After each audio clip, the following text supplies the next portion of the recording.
दोस्तों नमस्कार। सरसा में मैं लगभग 10 दिन रहा और 10 दिन के सुबह 8 बजे से लेकर रात के 3 बजे तक, 2 बजे तक, 1 बजे तक मैं लोगों से लगातार मिलता रहा। सहरसा के चैलेंजेस को समझने की कोशिश करता रहा। बहुत रात के वक्त ऐसे गुजरे कि मैं नींद टूट जाता, डर से हड़बड़ा के उठ जाता कि समस्याएं इतनी हैं, मेरे पास समय कम है, इन समस्याओं को हल कैसे कर पाऊंगा, इन लोगों की जो उम्मीद है, जो अपेक्षाएं कैसे पूरा कर पाऊंगा। डर से नींद टूट जाता, मेरी सांसें तेज चलने लग जाती। फिर मैं उठता, पानी पीता, फिर सोने की कोशिश करता।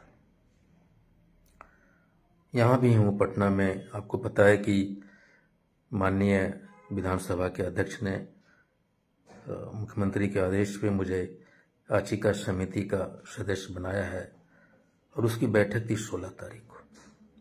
इसलिए मैं पटना आ गया और मैं उन सारी चीज़ों को समझने की कोशिश कर रहा हूँ कि सहरसा के समस्याओं को एक करके कैसे निदान पाऊँ। और मैं आपको ये बताना चाहता हूँ कि आप देखेंगे कि याचिका समिति जो बिहार विधानसभा में सबसे ज़्यादा क्वेश्चन और सबसे ज़्यादा प्रश्न और सबसे ज़्यादा मुद्दे बिहार के इतिहास में सहरसा के उठाए जाएंगे, जो आज तक नहीं उठाया गया है। इस बात का भरोसा रखिए।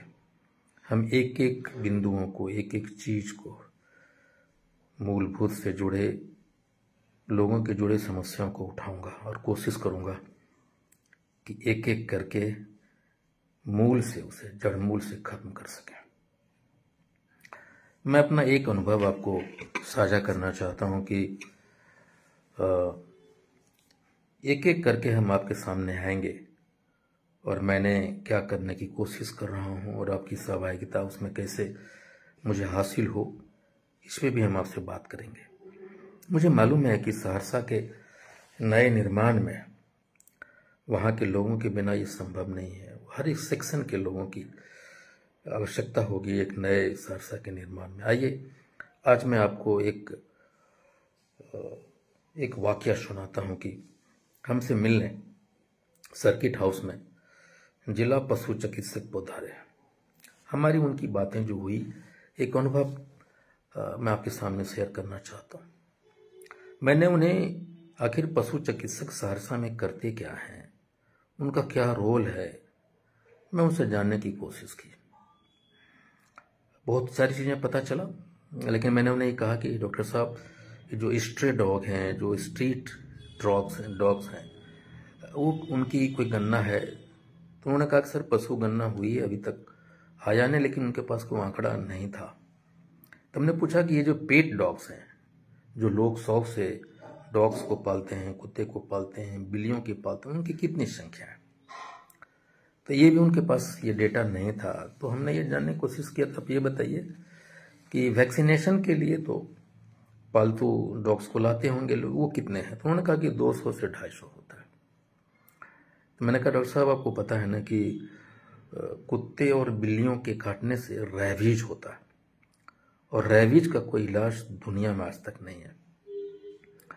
तो ऐसा क्यों ना करें कि जो पालतू कुत्ते हैं, जो लोग पालते हैं, क्या उनके पास लाइसेंस है उनको रखने का? तो बोले कि नहीं, लाइसेंस उनके पास नहीं है। तो हमने कहा कि क्या हम ये प्रक्रिया सहरसा से चालू कर सकते हैं? नॉर्मली जो लोग कुत्ते पालते हैं उनके पास वो लाइसेंस नहीं रखते वो। लेकिन आपको बता दूं कि जो कुत्ते पालने वाले लोग हैं, जिनको कुत्तों से प्यार है, जानवरों से प्यार है, लेकिन अगर आपका कुत्ता किसी को काट ले, अगर आपके ऊपर वो केस कर दे, तो आप मुसीबत में आ सकते हैं। चूंकि पुलिस जो सबसे पहला चीज़ पूछेगा कि क्या आप लाइसेंस, कुत्ते को जो पाल रहे हैं, बिल्लियों को पाल रहे हैं, आपके पास लाइसेंस है, तो आप मुसीबत में पड़ सकते हैं। तो मैंने डॉक्टर साहब कहा कि डॉक्टर साहब, क्यों नहीं हम लोग लाइसेंसिंग करने के लिए सहरसा में शुरू करें? तो उनको ये भी नहीं पता था कि लाइसेंसिंग होगा कैसे। मैं कहा कि आप देखिए इसको कि कैसे कर सकते हैं, और मैं आप सहरसा वाले से अपील कीजिए, इश्तेहार दीजिए, कि जितने भी पालतू जानवर हैं, खासकर कुत्ते बिल्लियाँ, उसके लिए लाइसेंस लेने की प्रक्रिया वो चालू करें, आवेदन करें वो, और समय दीजिए आप। और फिर एक बात शर्त रखिए कि अगर आप लाइसेंस नहीं लेंगे तो आपके कुत्तों का या बिल्लियों का वैक्सीनेशन नहीं होगा। और अगर उसके बावजूद भी अगर वो नहीं मानते हैं तो उन्हें नोटिस भेजिए और लाइसेंस लेने के लिए उन्हें बाध्य कीजिए। और मैं अपील करना चाहता हूँ सहरसा वाले को लिए कि जो कुत्ते पालते हैं उनसे, जो पड़ोसी हैं उनसे, कि उन्हें एक बार प्रेरित करें कि वो लाइसेंस लें, और ये पूरे बिहार के लिए सहरसा एक नज़ीर बन सकता है। दूसरा, मैंने उन्हें कहा कि जब से ट्रैक्टर आया है, जब से मशीन आया है, हम बैलों का, भैंसों का उपयोगिता लगभग शून्य सा हो गया। हम पहले हल जोतने में, बैलगाड़ियों में, केतारी के गन्ने के जूस निकालने में, विभिन्न कामों में बैलों का, भैंसों का यूज करते थे। अब मशीन आ गया और ये बहुत दुखद स्टेट ऑफ अफेयर है। मैंने खासकर जमुई में अन्य जगह देखा है, शायद सहरसा में भी होता होगा, कि जब गाय बछड़ा को पैदा करता है या भैंसों को पैदा करता है तो 1 महीना के बाद, 2 महीना के बाद या तो हम उसे बेच देते हैं, गांव में खरीदने के लिए लोग आते हैं, कसाई उनको बेच देते हैं, वो धीरे, और वो बेचारा चला जाता है स्लॉटर हाउसेस में, कसाई खाना में। ये एक दिल दुखाने वाली बात है। 2 महीने, 3 महीने के बछड़ों को हम बेच देते हैं या छोड़ देते हैं, उसका दूध लेते हैं। ये अगर ऐसा है तो मैंने उन्हें कहा कि क्या आपको पता है? तो वो कहा कि नहीं पता है। तो मैं कहा कि जरा पता करने की कोशिश कीजिए कि सहरसा में ऐसा प्रचलन है क्या, और अगर ऐसा है तो हम इसको कैसे रोक सकते हैं। खासकर गांव के लोग बताएंगे। फिर मैंने कहा कि ग्रामीण चिकित्सक होते हैं, जो मवेशी चिकित्सक होते हैं, उनसे पता चल सके।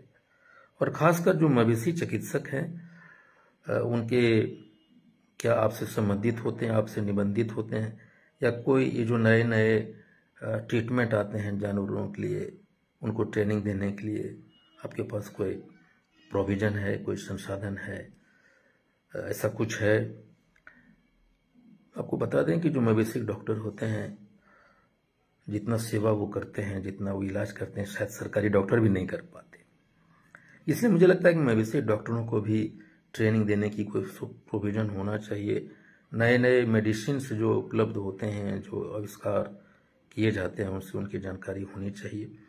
और एक होल्डिंग हैंड मवेशी डॉक्टरों और उनके डॉक्टरों के बीच में हो। और फिर मैंने जानने की कोशिश की भाई कि ये जो गोट्री है, पोल्ट्री फार्म है या पिग फार्मिंग है, इसकी क्या अवस्था है। तो बहुत ज़्यादा कुछ देखने को नहीं मिला, लेकिन पोल्ट्री फार्म हो रहे हैं और बड़े बड़े लोग कर रहे हैं। मेरा ये मानना था कि भाई जो बड़े लोग हैं जो कर ही रहे हैं, लेकिन छोटे लोगों तक, जो गरीब लोग हैं, मंझोले किस्म के लोग हैं, उन्हें ये सरकार की कैसे पहुंचा सकते हैं।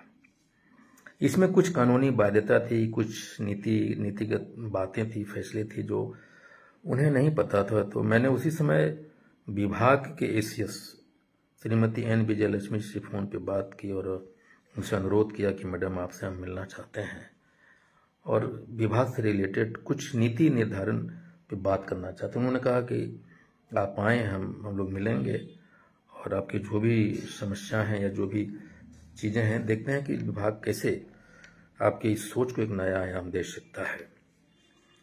तो मैं चाहता हूं कि एक मेरा अनुभव था और मैं कुछ नया करने की सहरसा के लिए कोशिश कर रहा हूं।